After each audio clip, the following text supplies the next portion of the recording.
Now we want to have a look at drawing graphs of 1 over a function given that function. So we want to have a look at, well, what steps do we need to look at? So hopefully, like, the first things you start to think of, well, there's going to be asymptotes as soon as we get 1 over the function of x. More than likely, not always will there be an asymptote, but more than likely it will, because generally the function of x will be equal to 0 at some stage. So that's the first thing we're going to do. We're going to try and find vertical asymptotes when the function of x is equal to 0. So 1 on the function would be that. So we're going to, if we use an example of 1 over x squared for say, where's x squared equal to 0? Well, when x is equal to 0, so x is equal to 0, the y-axis is going to be the asymptote for this one. Now, some other things to consider. The sign of the function is the same for 1 over the function. So if that's positive, 1 over the function isn't going to change. It's positive or negative. And same thing, if that's going to be negative, 1 over a function is not going to change its sign. So whatever's going to be the sign there for this part will be the sign there. So when x is less than 0, the function of x squared is equal to 0. So you've got 1 on x squared would be greater than 0. And when x is greater than 0, x squared is greater than 0, so 1 on x squared is going to be greater than 0. So the function is going to be greater than 0. It can't be, it's not equal to 0, but it's going to be greater than 0 for all the other values. What happens is it goes to positive or negative infinity. So if in this case the function approaches positive or negative infinity, 1 on the function would approach 0. And as the function of x is equal to 0, 1 on the function approaches positive or negative infinity. We've done a lot of that situation in the extension 1 course. So in this case, as x would approach positive or negative infinity, then that's going to be the case with this one. It's going to approach the function, or 1 over x squared will approach 0. And it's going to approach it from the positive side each time, because it's always going to be positive. And as x approaches 0, from either the positive or the negative, so it doesn't matter which side, 1 on x squared is going to approach positive infinity. It's going to approach it that way, because that's 1 on x squared is going to be positive. So it both, no matter what side we're coming to the x-axis, so the y-axis, no matter which way x is equal to 0, 1 on x squared is going to be positive. Anything that's stationary on the function of x will also be stationary on the 1 on the function of x.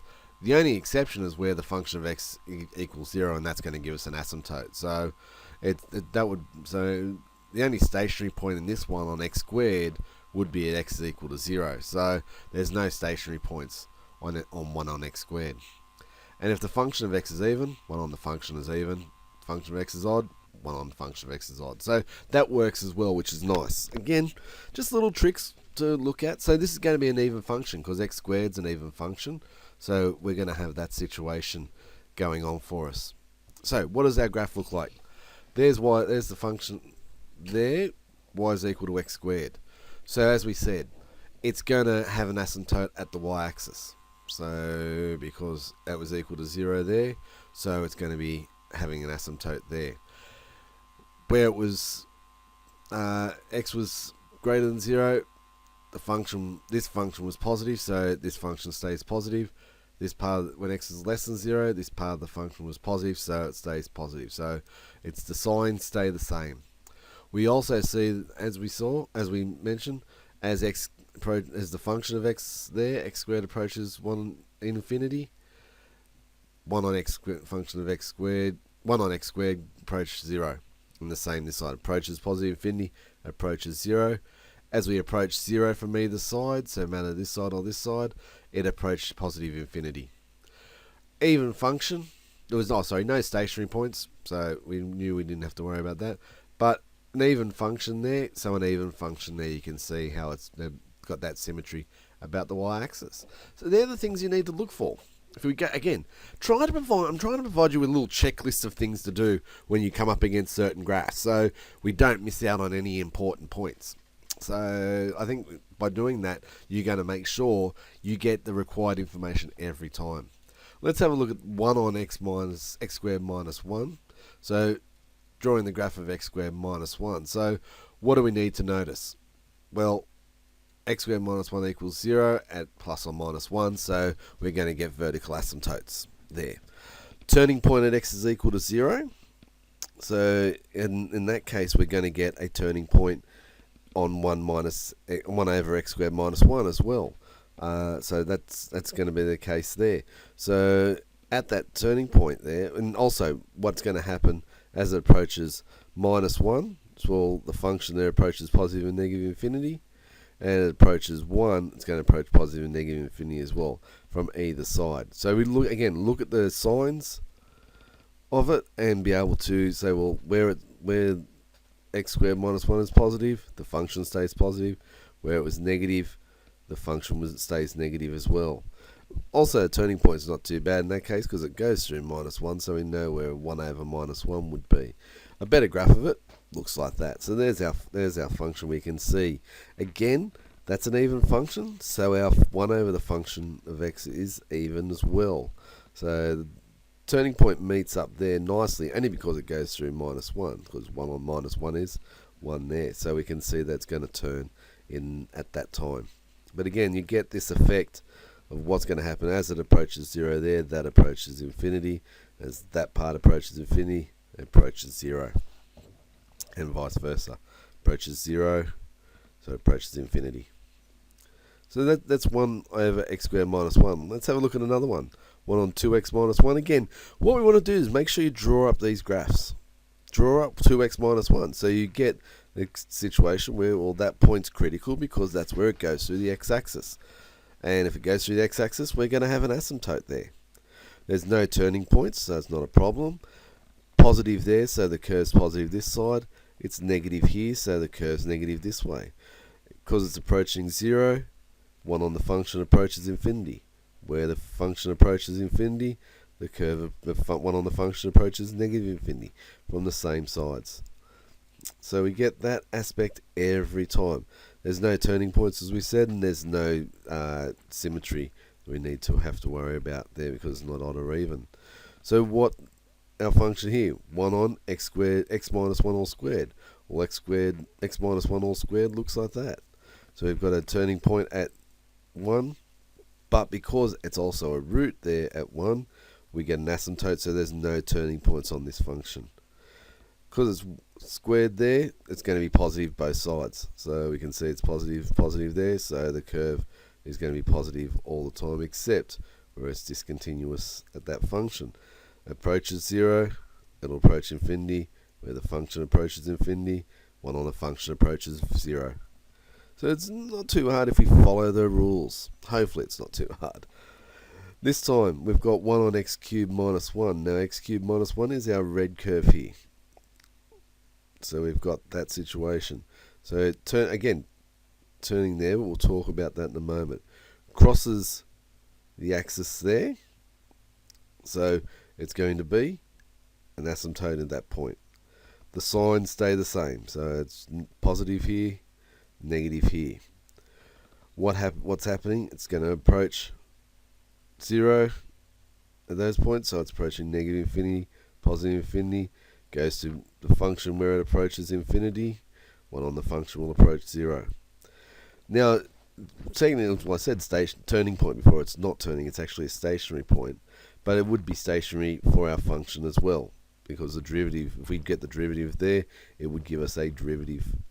We could give a stationary point there as well. So, in this case, because it's at minus 1, well, again, nice point to choose because 1 on minus 1 will give us minus 1 there. So that's why it's going to be stationary at that point.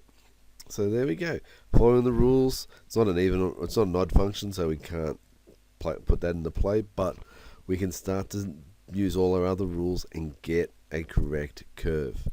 So this one starts to look a little bit harder. But again, the red curve, we've graphed in extension 1. We know we've got crossing the x-axis at minus a positive 1, minus 1, and positive 3. So we're able to get those points every time there.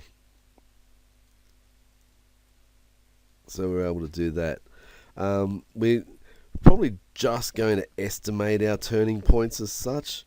We're not too sure. We can see approximately where they're going to be. So again, because it's going to be around minus 3 there. If you want to find the stationary points, you can find the stationary points expanded out find those stationary points and be able to find where it turns, because they will turn there as well. So as long as we've got them matching up and it's approximate values, we can see that it's one on whatever the value is there.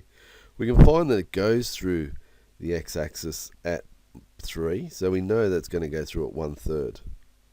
So we know where it's going to go through the y-axis there. And so we've drawn up our asymptotes. We know as it approaches, the function approaches 0, the new function, 1 on the function is going to approach infinity. The signs are staying the same, and we're matching up our turning points there. So that's what we're looking to do with these ones. 1 on e to the power of x minus 1. Well, e to the power of x minus 1 would be e to the power of x, and shifted 1 down. So it hasn't shown up here, but we do have a horizontal asymptote there. And even though the curve's not going to give it to us, the graphing program's not going to give it to us, we should really signify that in your diagram.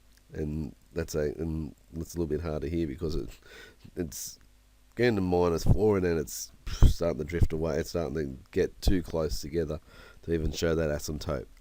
But again, what are our critical points? Well, the function here goes through at 0, so the y-axis becomes the asymptote. Where it's positive, it stays positive, and we get this hyperbolus type situation acting there. So when it approaches 0, that approaches infinity. Where it approaches infinity, it approaches 0, and vice versa. Except this time, where it approaches -1, well, 1 on -1, as this function approaches -1, so will our asymptote.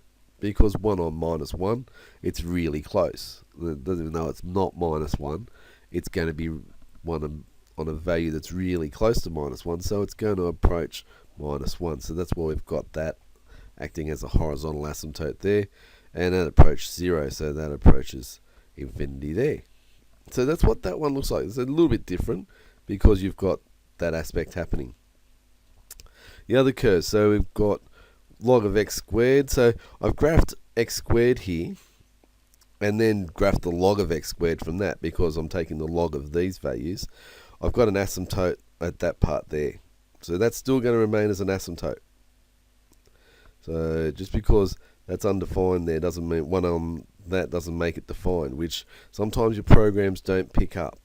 So what do my curves look like? Now, it hasn't picked it up here, but it should be an open circle at the origin,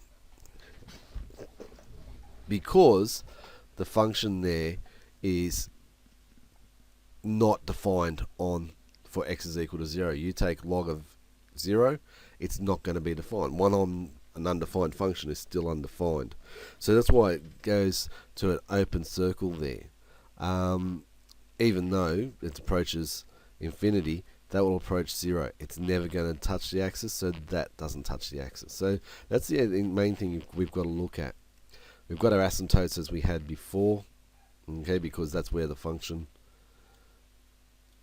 is log of 1 or log of -1 all squared, which is log of 1 again, is going to be equal to 0, so it's undefined there. So that's where we're going to get our blue curve approaching 0, so that's why it's approached. The pink curve approaches infinity, because where it's approaching 0 there, and again approaching positive infinity in those ones there, and because it approaches infinity there, 1 on that starts again approaching 0. So that's what we do. So make sure we get that part. That would be a little bit tricky in that regard, but we've got to make sure we pick that up. One's a little bit harder in some ways, easier in some ways, because it doesn't ever equal 0. There's no asymptote. There's no vertical asymptote here. But what we've got to consider is that x squared plus 1 is always going to be greater than 1. So it's got a turning point at 1 there, which is going to be the turning point for our function as well. And it just happens to be 1, because 1 on 1 be there. Because this is always going to be greater than 1, 1 on x squared plus 1 is always going to be between 0 and -1. It's never going to be equal to 0, because that approaches infinity, that approaches 0. But then all the values here are going to be between 1 and 0 and 1. never going to get greater than 1, because that's always, that part there is always greater than 1 and only equal to at when x is equal to 0. So that's why you're getting the, really having to zoom in there and getting this curve. Notice even function, all the values were positive, so it stayed positive there. So there's a few things you need to look at to do these types of graphs. Following the rules there starts to make life a little bit easier. I think, again, just a checklist of things to look for. Just the last point for the stationary points. If you're looking to get the stationary points there, if you can remember this little trick, like differentiating using the chain rule will give you minus the derivative of the function over the function of x all squared. So that's what it actually comes down if you derive that. So if you can remember that, again, makes life a little bit easier to play with if you're trying to find some stationary points in that for those graphs.